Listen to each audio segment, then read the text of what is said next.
8절부터 12절 말씀을 읽습니다. 묵상의 주제가 마땅히 할 말, 마땅히 할 말. 우리 주제가 있는 12절 말씀을 우리 함께 읽습니다. 마땅히 할 말을 성령이 곧 그때에 너희에게 가르치시리라. 아멘. 예수님께서는 머지않아 예루살렘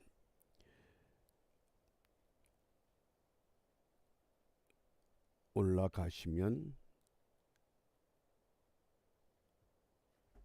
십자가에 못 박히셔야 되는 이것들을 염두에 두시고, 또 앞으로 복음을 믿는 제자들이 세상의 관원들에게 붙잡혀 갔을 때 두려워하지 말고 성령께서 너희들에게 분명히 무슨 말을 할 수 있도록 너희들에게 마땅히 할 말을 알려주실 것이라고 위로합니다. 여기 마땅히라고 하는 것, 반드시 해야 한다, 그런 단어입니다. 우리 믿음의 사람들이 마땅히 할 말이 무엇일까요? 그것은 사도 바울이 디모데후서 4장 17절에서 전도의 말씀이 온전히 전파되어 복음의 말씀을 전할 수 있는 것, 이것이 온전히 전해져서 이방인으로 듣게 해야 한다. 그것이 마땅히 우리가 믿음의 사람들이 해야 할 말인 줄 압니다. 우리가 많은 말을 하지만은 그 말들 중에서 과연 하나님의 말씀이 바르게 전해지고 또 그 말씀을 이방인들이 듣고 주님 앞에 나올 수 있는 그런 은혜로운 말인가? 오늘 우리의 언어 생활을 되새겨 보면서 그러면 이러한 일을 어떻게 이루어 나갈 수 있느냐? 먼저 8절 말씀입니다.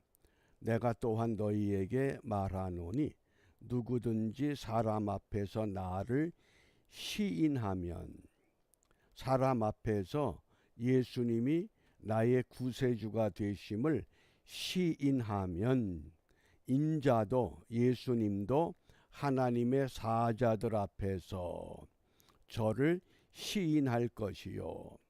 여기 하나님의 사자들 앞에서 마태복음에서는 내 아버지 앞에서 이렇게 말씀하셨습니다. 세상을 살면서 우리가 이 세상을 향해서 또 세상 사람들에게 예수님을 시인한다. 우리가 신앙 고백을 하지만은 신앙 고백을 우리가 그냥 말로만 하는 것은 시인이 아니라 신앙 고백 내용대로 우리의 삶을 회복시켜 갈 때 그게 시인한다, 그 뜻입니다. 특별히 이 시인한다고 하는 이 단어가 요한일서 1장 9절에서는 만일 우리가 우리 죄를 자백하면, 그 단어와 동일한 단어입니다. 자백은 뭡니까? 예수님 앞에 내가 죄인됨을 고백하는 겁니다. 그런 똑같은 의미로 사람들 앞에서 예수님을 인정하면 인자도 하나님의 사자들 앞에서 저를 시인할 것이다. 반면에 9절입니다. 사람 앞에서 나를 부인하는 자는 하나님의 사자들 앞에서 부인함을 받으리라. 그 일본이 그 도요토미 히데요시 또 도쿠가다 이러한 명장들이 다스리는 때가 대략 1587년입니다. 그런데 그때에 일본의 가톨릭 교회 성도들이 수많은 박해를 받고 죽임을 당합니다. 그런 역사적인 그 배경을 소설로 쓴 작가가 있습니다. 엔노 슈사쿠라고 하는 이 작가가 침묵이라고 하는 그 장편 소설을 썼습니다. 침묵. 왜 침묵이냐? 그 많은 가톨릭 신자들에게 이 세상의 권력이 예수님의 성화를 앞에 놓고 이것을 밟고 지나가라. 그러니까 그 성도들이 두 부류로 나눠집니다. 경건한 성도들은 차마 예수님의 성화를 밟지 못하고 그걸 피해서 갑니다. 그러면 화형도 시키고 마지막에 이 사람들을 어떻게 죽이느냐? 바다에 물이 빠졌을 때 나무 기둥들을 세우고 나무 기둥에 묶어 놓습니다. 그러면 물이 다시 이제 밀려 들어올 때 바닷물에 잠겨 죽는 겁니다. 그런 비참한 죽음을 당하는데 그때에 이 로드리고라고 하는 신부가 그 광경을 보면서 하나님 앞에 울부짖습니다. 하나님 정말 살아 계십니까? 저들이 저렇게 비참하게 죽어가는데 왜 한 말도 안 하십니까? 그래서 침묵이라는 겁니다. 수많은 성도들이 박해를 받고 화형을 당하고 그 바닷물에 밀려오는 그 나무에 묶여서 물속에 수장되는 겁니다. 그러면서 하나님 왜 가만 계십니까? 저들을 왜 저대로 버려두십니까? 그리고 막 울부짖다가 그 속에서 이런 음성이 들리기 시작합니다. 어떤 음성이냐? 성화를 밟고 지나가는 성도들, 성화를 밟았다고 하는 죄책감 때문에 또 몸부림을 치는 겁니다. 왜? 어떤 성도는 밟지 않고 순교를 당하는데 나는 약해서 믿음이 없어서 저렇게까지 못했다고 하는 그 자책감. 그런데 그때에 과연 하나님은 계십니까? 이렇게 로드리고 신부가 막 절규할 때 그 속에서 밟아라. 성화를 밟아라. 나는 너희들에게 밟히기 위해서 이 땅에 내려왔다. 너희들이 성화를 밟으면 너희 발이 아플 것이니 그 아픔만큼 그것으로 충분하다.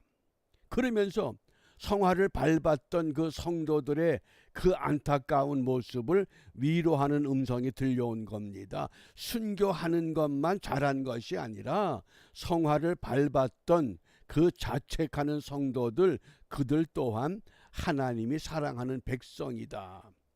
그런 음성을 들으면서 드디어 이렇게 하나님 앞에 무릎을 꿇습니다. 정말 하나님은 살아 계십니다. 그게 하나님의 사랑이라는 겁니다. 부인한 것 같지만은 진심으로 부인한 것이 아니다. 그 자책감 때문에 그런 괴로워하는 성도들을 보면서 하나님은 침묵하시는 게 아니다. 우리가 듣지 못하는 것 같지만은, 해결받지 못하는 것 같지만은 하나님은 분명히 관여하시고 개입하셔서 이끌어가고 있다고 하는 것을 우리에게 교훈해 주는 이야기인 줄 압니다. 그렇다고 하면 오늘 앞으로 우리에게 어떤 일이 닥쳐올는지 아무도 예상을 못합니다. 특히 한반도 땅에 지금 충돌하는 좌와 우의 이 충돌의 이 양상이 어떻게 역사적으로 펼쳐질지 매우 심각한 때입니다. 북에서는 무조건 8월 안으로 남한 정부를 뒤집어 엎겠다고 강경하게 지금 나오고 있습니다. 또 그거를 동조하는 세력도 거의 과반수입니다. 그걸 반대하는 수도 있고. 그런데 문제는 교회마저 반반입니다.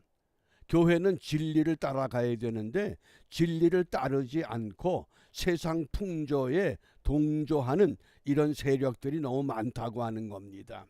과연 하나님께서 이러한 현상을 어떻게 보실까? 그래서 오늘 마땅히 할 말을 너희들에게 가르쳐 줄 것이라고 말씀을 하십니다. 어떻게?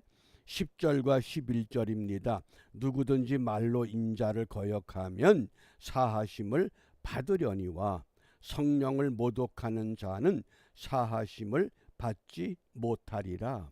사람이 너희를 회당과 정사 잡은 이와 권세 있는 이 앞에 끌고 가거든 어떻게 무엇으로 대답하며 무엇으로 말할 것을 염려치 말라.